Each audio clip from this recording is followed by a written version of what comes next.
As the saying usually goes, truth is stranger than fiction, and in the world of true crime, there are some cases that defy belief.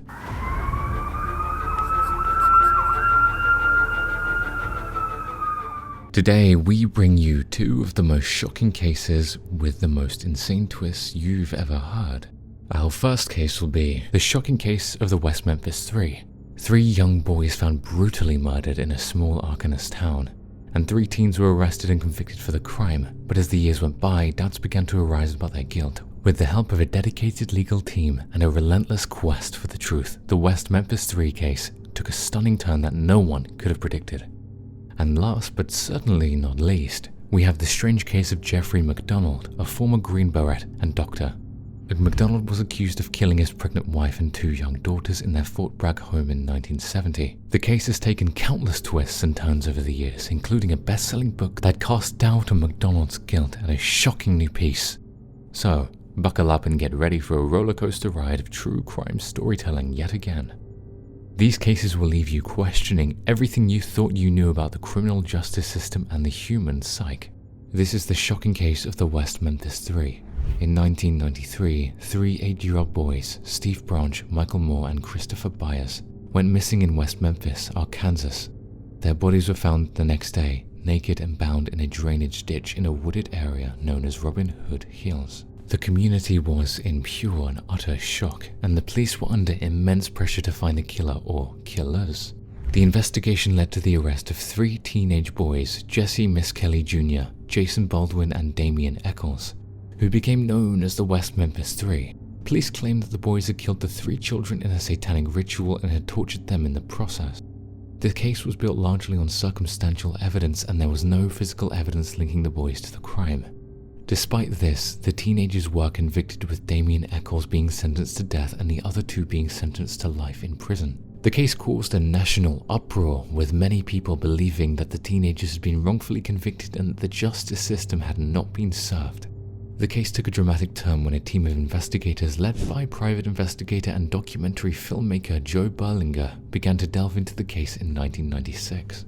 They discovered quite a number of inconsistencies in the prosecution's case and found evidence that pointed to other suspects.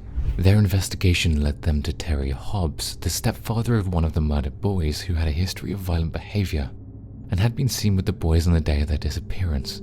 They also found evidence that suggested that the police had mishandled and manipulated the evidence in the case, leading to a wrongful conviction. The case took on a new life, with celebrities including Eddie Vedder and Johnny Depp getting involved and advocating for the release of West Memphis Three. Finally, after years of legal battles and appeals, the 3 teenagers were released from prison in 2011, after entering a plea deal known as an Alford plea, which allowed them to maintain their innocence while accepting a guilty plea. The case of the West Memphis Three is a harrowing tale of justice gone truly, truly wrong, of how the fear of the unknown and the desire for a quick conviction can lead to a miscarriage of justice. It's a story of the power of the human spirit and how 3 young men, against all odds, were able to fight for their freedom and prove their innocence. This last story of the episode will chill you to the bone, or at least I hope. It's a story about a man named Jeffrey Macdonald who lived a seemingly perfect life, a successful army doctor and a loving husband and father. But nobody knew that his life would take a dark and sinister turn, and his name would become synonymous with one of the most shocking and controversial murder cases in American history. It all started on February 17, 1970, when a frantic Jeffrey Macdonald called the police to report that his family had been attacked by a group of hippies. When the police arrived at the scene, they found Macdonald's pregnant wife, Colette, and their 2 young daughters, Kimberly and Kristen, brutally murdered. The crime scene was gruesome, blood was splattered everywhere, and the walls were covered with cryptic messages written in blood. At first, Macdonald seemed like the perfect victim, a man who had lost everything he held dear, but as the investigation progressed, the police began to suspect that Macdonald himself was responsible for the murders. The evidence against him was compelling, and it seemed that he had staged the crime scene to make it look like a random act of violence. Macdonald refused to accept responsibility for the murders and maintained his innocence, claiming that a group of intruders had broken into his home and attacked his very family. The case went to trial, and Macdonald was ultimately found guilty of the murders and sentenced to life in prison. But the case was far from over, and over the years, Macdonald's guilt was called into question. Many people, including some high-profile celebrities, believed that he had been wrongfully convicted and there was evidence to suggest that he was innocent. They pointed to inconsistencies in the prosecution's case and claimed that the evidence against him had been manipulated to secure a conviction. The case took on a life of its own, with books, TV shows, and movies all trying to unravel the mystery of what had happened that fateful night in 1970. Some people believe that Macdonald was the victim of a conspiracy, while others believe that he was a cold-blooded killer who had gotten away with murder. Despite the controversy surrounding the case, Macdonald remains in prison, still maintaining his innocence and fighting to clear his name.